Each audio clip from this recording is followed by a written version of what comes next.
Clap de fin pour cette 35e édition de la Coupe d'Afrique des Nations. Et quelle finale! Un choc au sommet entre les Lions de la Teranga et les Lions de l'Atlas, deux nations en quête d'une deuxième étoile, dans une finale qui restera longtemps gravée dans la mémoire. Dès l'entame, le Sénégal impose son rythme. Très tôt dans le match, Pape Gueye se crée une première grosse occasion en tenant de la tête au second poteau sur corner, mais Yacine Bounou veille et s'interpose. Les Lions de la Teranga monopolisent le ballon, mettant le Maroc sous pression pendant une large partie des 45 premières minutes. Malgré quelques pertes de balles sénégalaises qui auraient pu offrir des contres dangereux, le Maroc peine à exister offensivement. La domination sénégalaise aurait pu être récompensée lorsque Iliman Ndiaye, lancé en profondeur, se présente face à Bounou, mais bute une nouvelle fois sur le portier marocain. Le Maroc termine ainsi la première période avec 0 tir cadré, mi-temps 0-0 malgré une nette emprise sénégalaise. Au retour des vestiaires, le Maroc change de visage.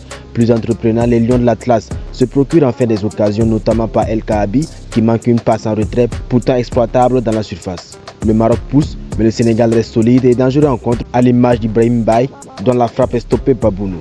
La finale bascule ensuite dans une fin de match totalement folle. Dans le temps additionnel, le Sénégal pense ouvrir le score, mais le but est refusé pour une faute jugée légère d'El Hadji Diouf sur Hakimi, provoquant la colère des Lions de la Teranga. Quelques instants plus tard, un pénalty est accordé au Maroc pour une faute sur Brahim Diaz après consultation de la VAR. Une décision jugée très sévère par les Sénégalais, d'autant plus qu'un but leur a été refusé juste avant. Moment de tension extrême, le Sénégal quitte brièvement la pelouse avant que Sadio Mané, en capitaine, ramène ses coéquipiers pour terminer la rencontre. Brahim Diaz se présente face à Edouard Mendy, tente une panenka et s'est arrêté par le gardien sénégalais. Scène surréaliste, score toujours 0-0, direction les prolongations. Dans une prolongation toujours aussi intense, tout le long du match intervient enfin. Sur une récupération au milieu de terrain, le Sénégal joue le contre à la perfection. Pape Gueye, à l'entrée de la surface, déclenche une frappe puissante en lucarne et but pour le Sénégal. Explosion de joueurs, le Sénégal est délivré. Le Maroc jette alors toutes ses forces dans la bataille, s'installe dans le camp sénégalais et multiplie les offensives, mais se heurte à une défense héroïque. Le Sénégal aura même l'occasion de tuer le match, mais Chérif Ndiaye manque l'immanquable face à une cage vide.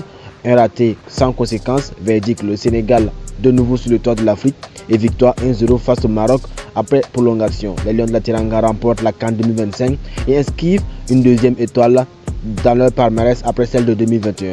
Une victoire méritée au terme d'une finale rocambolesque et émotionnellement forte. Le Maroc héroïque mais malheureux devra encore patienter pour mettre fin à une disette qui dure depuis plus de 50 ans.